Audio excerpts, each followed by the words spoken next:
Hey, it's Mark Ferguson with Invest for More. We're back at a house flip we've been working on. We're going to show you the progress and talk about why it always takes so long to complete flips.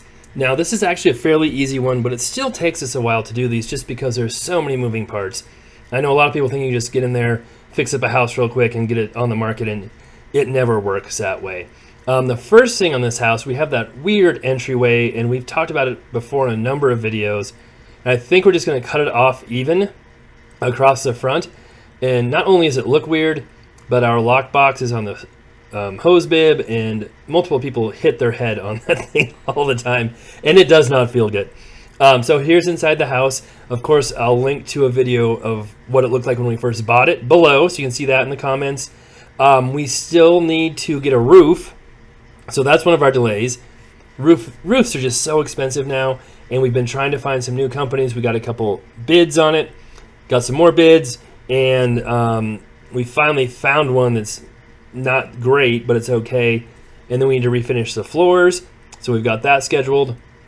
And there's just a lot of different things to schedule and do, and we have a lot of different projects going on. So it's always just a little tricky getting them prioritized and done right when you want them done. Now, when you sell these houses, a lot of times we sell to FHA buyers or conventional buyers. And there's something called the 90-day flip rule, which means if you've bought the house within 90 days and are trying to sell it again, FHA doesn't like that. And a lot of conventional lenders don't like that either because they follow FHA guidelines. So it actually works just fine if we hold these houses for 90 days and then try to sell them, because we cut down a lot of buyers if we try and sell it within those 90 days. Now, you can do it, or at least you could if you had two appraisals. There are some other things, but I feel like they've just been getting tougher and tougher with that rule. So it's just much easier to just try and avoid it altogether. We were able to save the windows, so that's nice. We were able to save the doors, which is nice. We did completely redo the bathroom. It was pretty outdated and ugly before. We will refinish the hardwood, as I said. We did paint everything, changed all the fixtures. We also redid the kitchen. We'll show you that. It's not quite finished yet, but it's getting close. That was another thing we had to wait on. We used Home Depot for most of our supplies, and they've just been a little slower lately getting us kitchens. And that's been a little frustrating, but we've got it. It's mostly in there. We just need appliances now. And something else you might have noticed is this is one of the yards that was very ugly earlier this year. We just threw a sprinkler on there with a timer, and it looks so much better. Now, some of those, green plants out back might be weeds, but green weeds look much better than brown weeds. So it's okay. And the front looks way better as well. The garage is nice. It's actually an extra car deep. So it's kind of like a 2-car tandem garage. So it's got lots of room in there.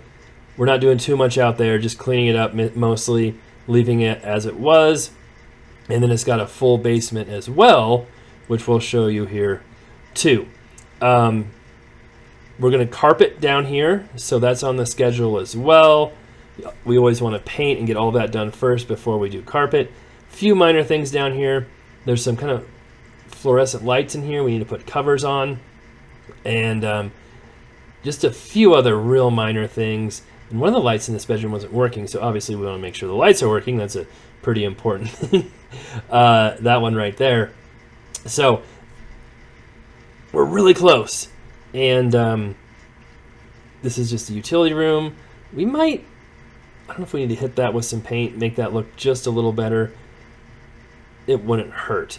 And then we also completely redid the bathroom down here. It was pretty ugly before, and it is brand new too. So kitchens and baths are obviously where we spent most of our money here. Flooring, paint, of course the roof will be about $12,000. So we will be spending quite a bit. I think we paid $285 for it. It should be worth around $400,000. So it'll be a decent flip, but not like a massive money maker. And then yes, we still need a window replaced there, and a few other minor things. Now, when we're all done with it, we'll come through, we'll show what it looks like, talk about all the numbers more in depth, and we'll decide if we want to stage it or not at that point as well. And hopefully they get the roof started here soon, and then flooring in, and we should be pretty quick to being finished on this one. All right, let us know what you think, and we'll be back with much more coming up here soon. Laundromats, liquor stores, commercial rentals, flips, all that fun stuff. Oh, and let us know what you think on the front, too.